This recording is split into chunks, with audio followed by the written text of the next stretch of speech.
Alors, rebonjour les amateurs de couteaux. Ici, c'est Jean qui vous retrouve pour une nouvelle vidéo euh, de compte à rebours. Alors, on est là-dedans présentement avant de passer à une prochaine étape qui sera là, des duels entre deux couteaux comparables.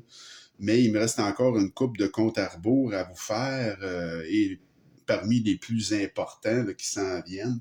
Alors, cette semaine, on a Cancept, qui est une très bonne compagnie, hein, qui n'est pas une compagnie très ancienne. Au contraire, quand je me suis intéressé au domaine de la coutellerie, moi, les couteaux pliables, ça fait environ 3 ans que j'ai commencé. Et puis, Cancept venait de partir parce que c'est des anciens de chez Kaiser, avec entre autres Kim Ning, j'ai de la misère à prononcer son nom, qui était avant ça un des principaux designers chez Kaiser.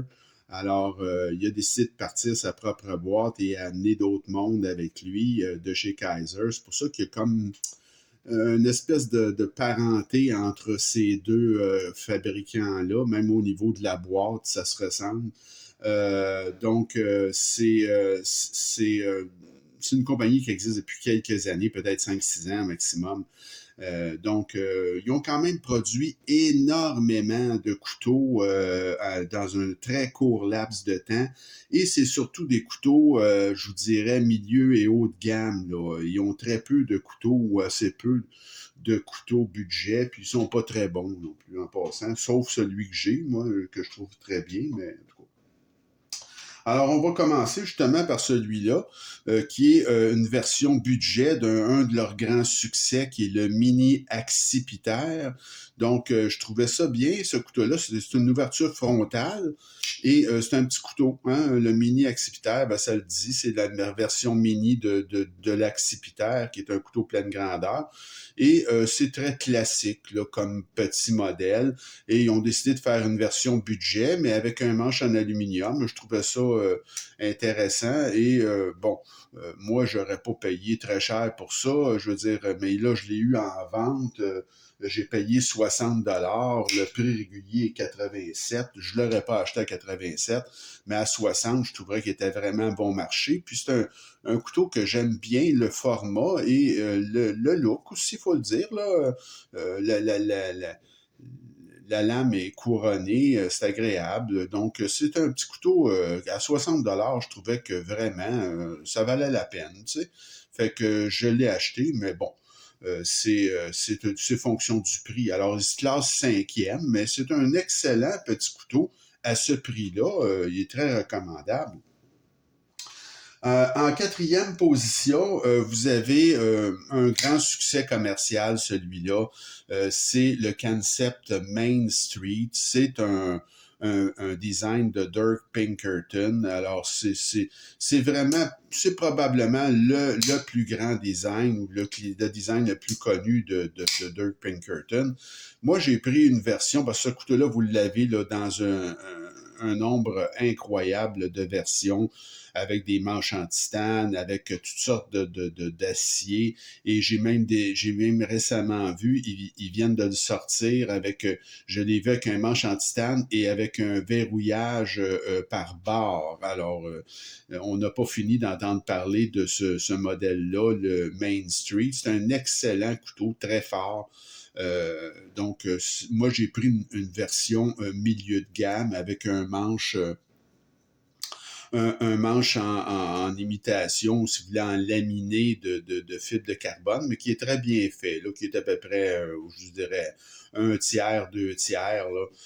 Donc, ça fonctionne très bien. C'est un couteau pleine grandeur. Faites attention, il y a une version mini là-dedans qui peut paraître attrayante, mais soyez prudents. Elle est vraiment très petite et il y a beaucoup de gens qui l'ont acheté qui disent que c'est difficile à manipuler tellement c'est petit. Il y a une très, très grande différence entre la version mini et la version grandeur normale ou pleine grandeur du Main Street. Ça c'est un pleine grandeur.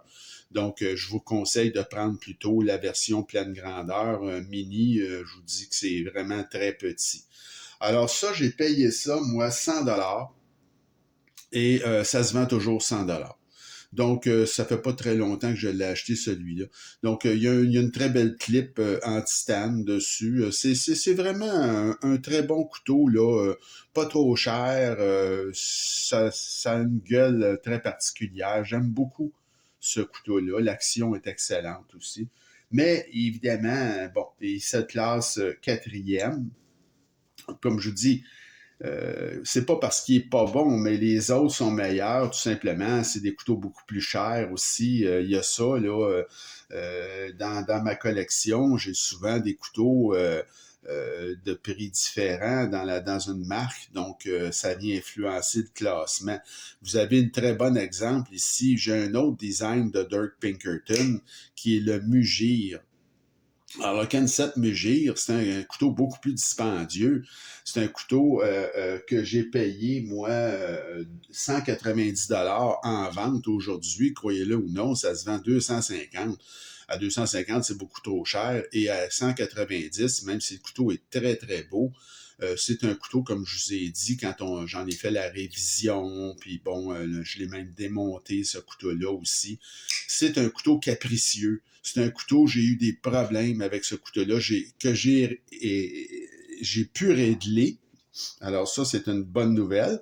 Aujourd'hui, le couteau fonctionne très, très bien et puis je suis très satisfait, mais je veux dire, j'ai eu des problèmes de détente avec ce couteau-là. J'ai eu toutes sortes de petits bobos qu'il a fallu que je mette du temps pour régler ça et comme je vous dis, heureusement, j'ai pu les régler. Mais c'est pas normal d'avoir des problèmes avec un couteau comme ça à ce prix-là. Est-ce que c'était mon exemplaire? Peut-être que je suis tombé sur un mauvais couteau parce que j'ai pas lu que c'était systématiquement que les gens avaient des problèmes avec ce couteau-là. Quoi qu'il en soit, c'est un très, très beau couteau. Le manche est en titane, l'acier S35VN.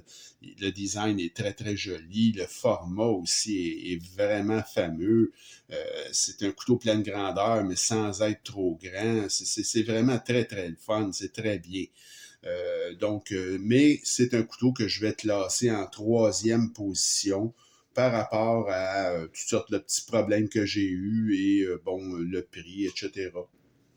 En deuxième position, ça, c'est un couteau que j'ai acheté, ça fait déjà un bon moment que j'ai acheté ça. C'est parmi mes premiers achats de couteaux plus luxueux. Alors, je connaissais pas ça. Ça s'appelle un Shard, un concept Shard. Et ce qui m'a séduit un peu dans ça, c'est que oui, le manche est en titane, l'acier c'est S35VN, mais c'est cet inséré-là ici en laiton ou en cuir, je sais plus trop, mais je pense que c'est du laiton. Ça, je trouvais ça vraiment superbe et c'est très bien exécuté et c'est pour ça que j'ai acheté ce couteau-là. Mais j'ai payé 220 $ ce couteau-là et il se vend toujours à 240. Alors, je trouve ça vraiment un peu trop cher, je vais vous avouer. Le couteau fonctionne très, très bien. Là, c'est une belle allure. C'est un couteau classique. Évidemment, c'est très joli, l'inséré. Bon, mais écoutez, là, à 220, je trouve que j'ai payé pas mal cher. Et aujourd'hui, en vente à 240, je ne rachèterai jamais ce couteau-là à 240. Là. Vraiment, c'est trop cher. Donc, mais c'est quand même un excellent couteau et des matériaux de grande qualité et qualité de confection aussi qui est très, très bien. Là. Donc, en deuxième position, le Concept Shard. Ma première position, ben évidemment, c'est un couteau un peu luxueux. C'est le design de Ostap L, le Kratos. Donc, ce couteau-là, évidemment, écoutez, c'est de la fibre de carbone véritable des deux côtés, le manche en titane, l'acier S35 et avec une lame à plusieurs, si vous voulez, facettes ou devrais dire degrés. Là, donc, il y a un côté qui est plus puissant, puis l'autre côté, c'est plus pour des coupes plus fines. Donc, ça, c'est un couteau, évidemment, plus cher, bon, que j'avais payé à l'époque encore, là où je m'y connaissais pas vraiment.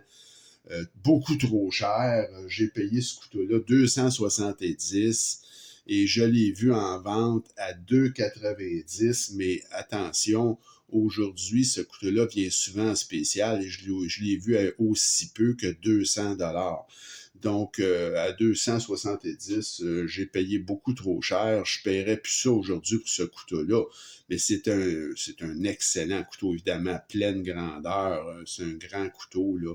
Et c'est un couteau qui a un très bon mécanisme. Ça fonctionne très, très, très bien. L'inséré de fibre de carbone véritable est très bien fait des deux côtés du couteau. Écoutez, c'est vraiment tout un objet, là. C'est vraiment un couteau de très, très belle qualité. Mais, comme je vous dis, le temps fait en sorte qu'on a plus d'expérience et aujourd'hui, je sais que ce couteau-là, qui est un peu un aimant là, à empreinte de doigt. Donc, je sais que ce couteau-là, aujourd'hui, on peut l'avoir à bien meilleur prix. Comme je vous dis, si on est patient, vous allez le trouver là, aux alentours de 200. Donc, ça vaut la peine d'attendre. Mais c'est un couteau d'un très grand designer qui est Ostap L. Alors, je l'ai classé en première position. Alors voilà, ça fait le tour pour mes couteaux de la compagnie Cancept. J'espère que ça vous a plu. La semaine prochaine, ben, on va y aller avec une compagnie qui est très nouvelle aussi, la compagnie Vastid, qui propose des couteaux très, très intéressants. Alors, ça fera l'objet de notre prochain compte à rebours. Alors, il me reste à vous souhaiter une bonne fin de journée et continuez à vous inscrire à ma chaîne et à m'envoyer vos questions. Ça me fait toujours plaisir de vous lire. Je vous souhaite une bonne fin de journée. À la prochaine. Salut!